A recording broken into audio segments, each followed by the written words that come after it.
Have you ever felt a sudden cold sense of confusion after a conversation? You walked in feeling sure, clear about your boundaries, your reality, and you left apologizing, doubting your memory, or wondering if you're just being sensitive.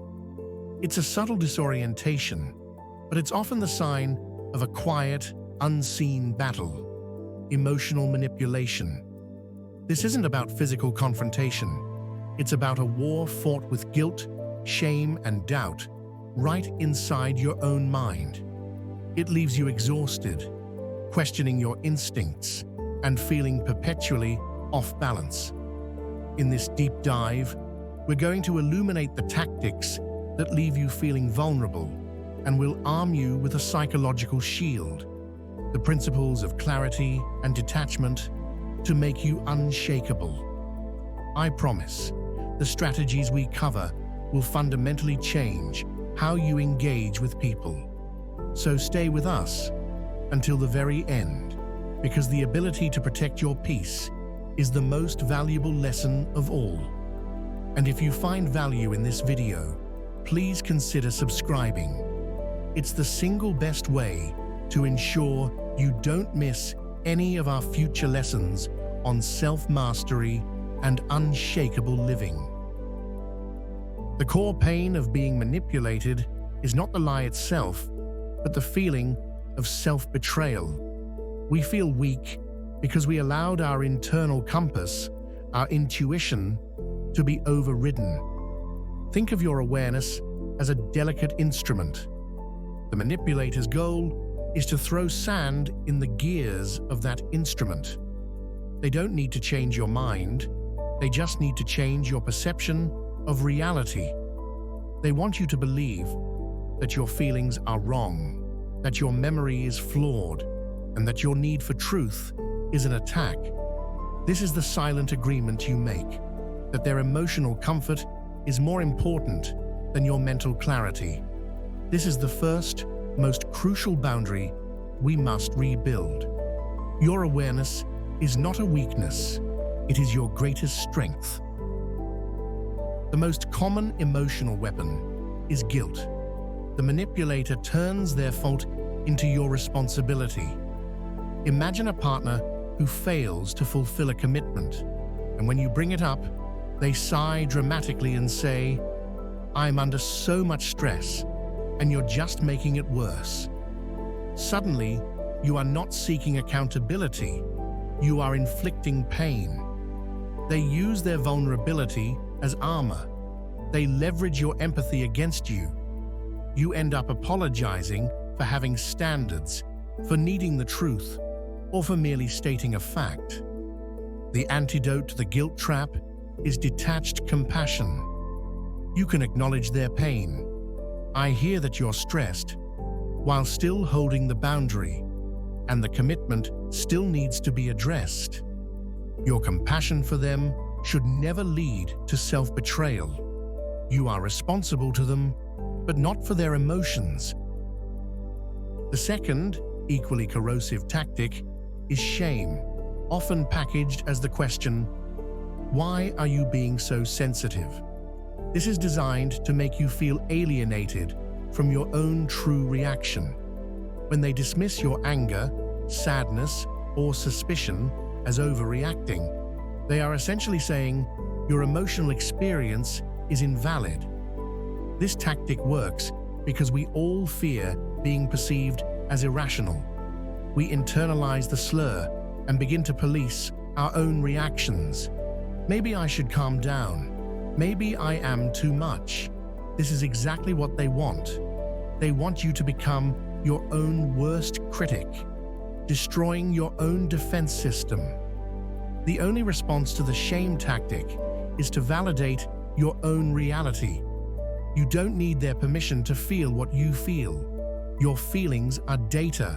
They are information. When you stand firm in your awareness, their shame-based question loses all its power. The most disorienting tactic is gaslighting, the systematic attempt to make you doubt your own sanity, memory, or perception. This is the fog of war. They will directly deny things they said yesterday, accuse you of fabricating events, or insist that you are inventing problems. This is a profound assault on your identity. If you can't trust your own memory, who are you? The Stoic answer to this fog is externalization. Do not argue the details. Do not enter their reality. When they say, "I never said that," you calmly respond, "I disagree with your recollection." When they say, "You're imagining things," you reply, "This is my experience of the situation." You are not fighting for victory. You are merely stating a boundary of perception. You are saying, "I will not let you define my reality." Manipulators often try to use time against you. When you demand clarity, they rush you. "Can't we just move on?" Or, "Why are you dwelling on the past?" This is their final card. They want to exhaust your pursuit of the truth. They rely on your fatigue. They know that if they delay, distract, and deny long enough, you will eventually give up just to have peace. The antidote is unwavering resolve. Your peace is not built on sweeping things under the rug. It is built on clarity. Your response must be, "I will move forward when I have understanding, not before." You set the timeline. You refuse to be rushed. Truth has no deadline, and your mental health is not a convenience. The person who truly values you will give you the time and space you need for clarity. The foundation of freedom from manipulation is the dichotomy of control. You cannot control what the manipulator says, does, or thinks. You cannot force them to be honest. These things are outside your control. Your freedom lies in what you can control: your judgment, your reaction, and your response. When they lie, you control the decision to believe them. When they shame you, you control the choice to accept the shame. When they rush you, you control the pace of your own clarity. This single distinction is the psychological shield that makes you truly unshakable. Their frantic energy cannot penetrate your calm center because you refuse to give them the one thing they need: your emotional reaction. The most potent tool you have is the pause. When they deploy a manipulative question, your instinct is to rush into defense. Don't. Instead, force yourself to hold a 3-second silence. A pause is a psychological power move. It tells them, "I heard you, but I am processing your words carefully. I am not rushing to play your game." The pause creates two crucial effects. First, it gives you time to choose a response based on reason, not emotion. Second, it shifts the anxiety onto them. Liars thrive in confusion and rush. They cannot tolerate calm, deliberate silence. Use the pause to breathe, stand firm, and choose your words with precision. Calmness is your superpower. To master this, you must change your internal state from reaction to observation. When you feel the hot sting of guilt or shame, step back mentally and ask yourself, what tactic is being used here? Am I being rushed? Tactic: exhaustion. Am I being told I'm too sensitive? Tactic: shame. Am I arguing over something that is undeniably true? Tactic: gaslighting. When you name the game, you stop being a player and become the objective observer. The emotional charge dissolves. You are no longer fighting the fire. You are simply identifying its source. This detachment allows you to maintain your inner integrity, which is the only thing that truly matters. Your communication must become simple, clear, and non-negotiable.